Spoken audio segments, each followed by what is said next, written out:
If fantasy and romance are what you seek, featuring heroines who aren't quite so meek, with book talk and Instagram full of deceit, simply listen to our podcast, Our Picks of the Week. Oh, don't apologize.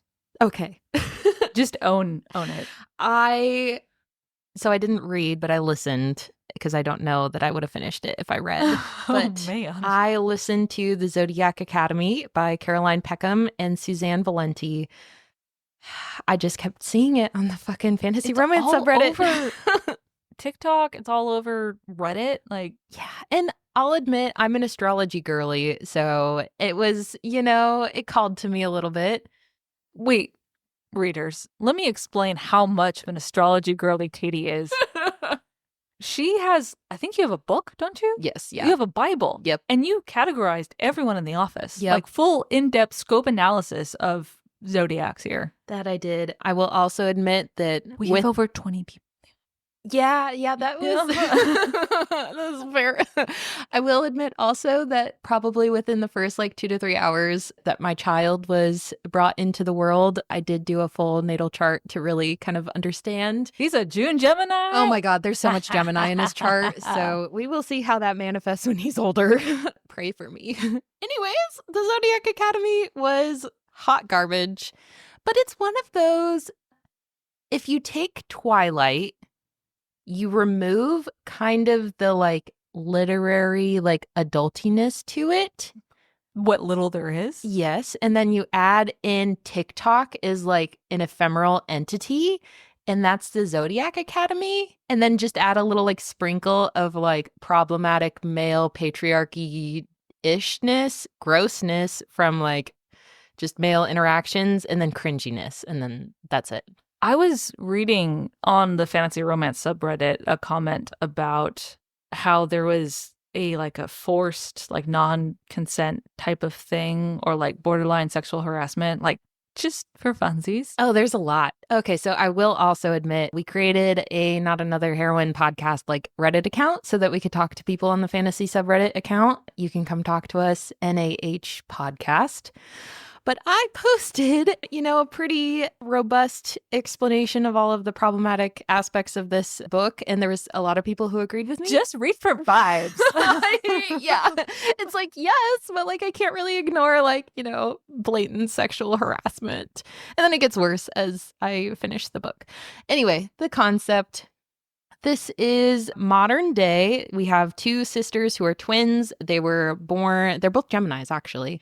Oh, yeah. So makes sense that they're twins. Oh, wow.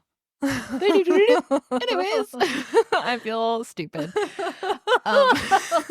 That's what kind of day we're having. Anyways, so they are twins. They are down on their luck. Their parents died in a house fire when they were young. The downtrodden. Yeah, oh my God. Well, it gets better. One of them is more smart, sensitive, emotional. The other one's, badass. She steals motorcycles. They both don't have any money because they've been in and out of the foster system. I think they're 19, 20 in this. But all of a sudden, we have a couple of scenes of them trying to hustle to make money or whatever. And then this guy shows up in their house and he's like, you guys have to come with me. And of course, he's a little bit older. And one of them is oh my God, he's weirdly hot. It's this man just broke into your house. And he's using what's called coercion, which is kind of the fey power of telling some an enthrall or whatever. Yeah. So they get yeeted into this alternate universe, which is basically a Harry Potter Hogwarts college. And would you look upon that? Everybody has one power, but these girls have 4 powers aligned with the elements. Most people only have one, at most 2. They have all 4. Do the element powers align with the zodiac signs that they're supposed to go? Gemini's an air sign. I don't think. I only know that because of you. And that is. I don't think so. I think it's just I don't really understand the zodiac part of it, but they get horoscopes every day. Girl, it's. So they have all 4 powers. There's this big ceremony and everyone's looking at them. They also happen to be 2 long lost princesses in their. Girl, I am not shitting you. Are you really? Yes, I shit you not. I thought we had enough cliched plot up until this point, but really, long lost princesses. Yeah, you think that you hit the limit of like cliche tropes, and then there's another one. Another one. Yeah, so they're the long lost heirs, fae heirs, or whatever.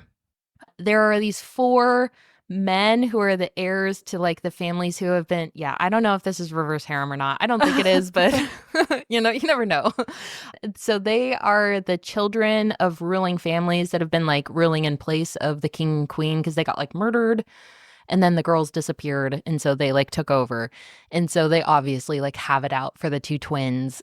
They are a year older, I think. And so the girls have to choose one of the 4 houses to be in. And so one twin chooses one, and they're like, you guys can't choose the same one, so you have to split up. It's dual POV between the 2 sisters. Oh, I know. no. At least it's not the male perspective, but it's, yeah, it's both of them. That's why there's 2 authors. Oh, that's a great way to like differentiate voices. That is true, because I will say that was a strong suit, is like they don't sound the same at all. And it was kind of fun because the audiobook had 2 different voice actors for the 2 girls. Yeah. Was one written better than the other? They both had their like pros and cons. Damn, my faint praise from Katie. Wow. It was, oh God, yeah. So they go to their houses. They're immediately like really horrifically hazed. Like one girl is told to like jump off their like tower thing, and then she's like coerced into doing it, and then she doesn't know how to use her power, but at the last second like saved herself from dying. And then the other girl got like all of her clothes burned off, and then someone took a picture of her. Oh my God. Yes, that ends What? up being posted on Facebook, which is like, no, you're not serious, are you? I am What? deadly serious. Yeah. What? Yeah. Oh my God. You know, I was half wanting to give this book a shot just to see if we would both have terrible opinions, but you lost me on Facebook. Girl, I just want the like, you know, the satire version of you reading this book, because it's, I think every time I found myself enjoying it, there'd be like one of these like just outrageous. And I will say people have called it like campy, and I get that. It's very campy. I think it kind of like leans into it a little bit. Assistant to the villain is campy. Yeah. Yeah, I feel like it's that same like genre of just like it knows it's making jokes about it. Mhm. But this like takes itself a little bit too seriously. But there's just a lot of like problematic content in it. I think like we obviously have these like dude fae who are like assholes, but then they like kind of have like redeeming moments, but then they do something really horrific again. And it's always kind of excused by the like, oh, I'm attracted to them. Like, I don't know why. And like, oh my gosh, they're so hot. And then they have these like moments, and then they do something horrible, and then it like goes back. And it's like, that sounds very similar to the dynamics in the Cruel Prince trilogy. Yeah, between except the 2 sisters and all the fucking fae boys. Yeah, but it doesn't have the same kind of like, because I feel like in the Cruel Prince, there's this sort of like Jude knows that they're horrible, and she's like using them almost, or like she understands that's the dynamic. But in this, it doesn't have that sort of like understanding. It's actually like, oh my God, like maybe he likes me, and then they do something horrific, and then it's like, oh, but he's so hot.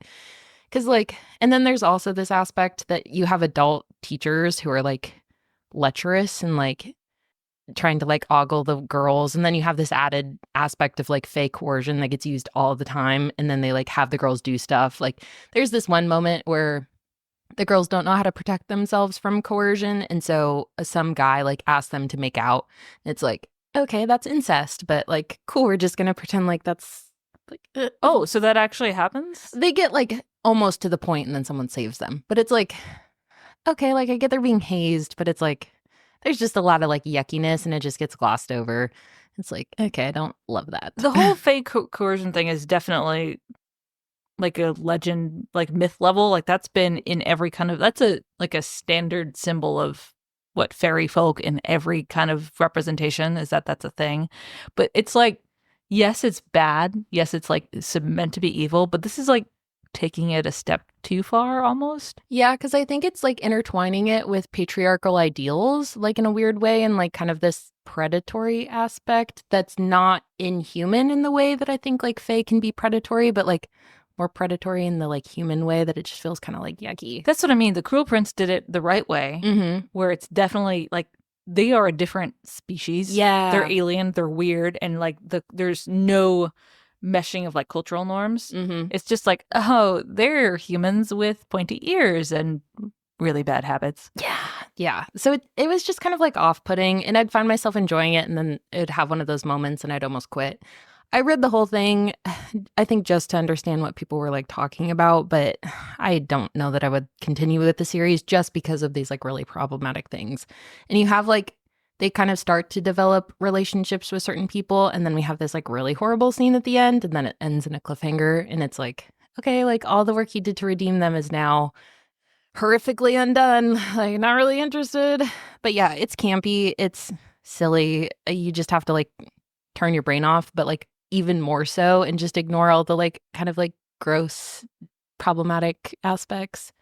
It reminds me of, do you remember like late 2000s, so like 2005-ish, where there would be these teen girl marketed series that would be like 10 to 15 books long, and it was like the magic circle or the winner's circle or something like that. Yeah. And it would just have a million books, and it would just be this constant like tug of war between the plot progressing and then regressing and progressing. And there's always a love triangle somewhere in there.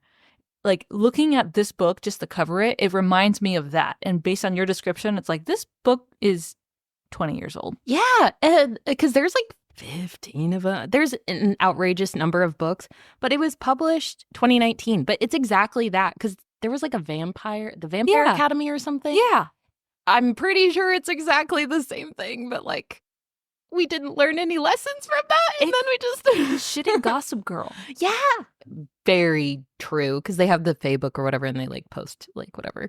But yeah, it's like there's like half naked pictures of like the girl posted on there, and it kind of just gets like glossed over, and she's like, oh my God, that's like irritating, but whatever. It's like, no, that's kind of like child pornography at a point, like unless you're like technically legal, but like still kind of, and also like people are just seeing your naked body. So yeah, didn't love it. I don't really understand why people recommend it so much unless you're like specifically looking for something like campy, you know. Yeah. If you want something better, A Deadly Education by Naomi Novik, same Yes. concept, less problematic. And then it also has the same cadence as Fourth Wing by Rebecca Yarros. I was gonna say. The same like book talk language. Yeah. So if you like that, you'll like the Zodiac Academy. This was not my, cappuccino latte. This was, yuckiness, but I read it. So maybe that counts for something. Yeah. Zodiac Academy. From Katie's shelf to yours. We'll see you on the next page.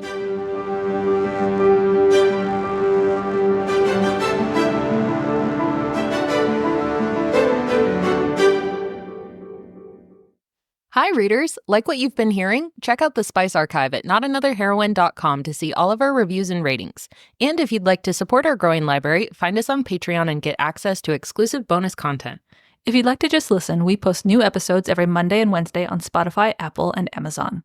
Thanks for listening.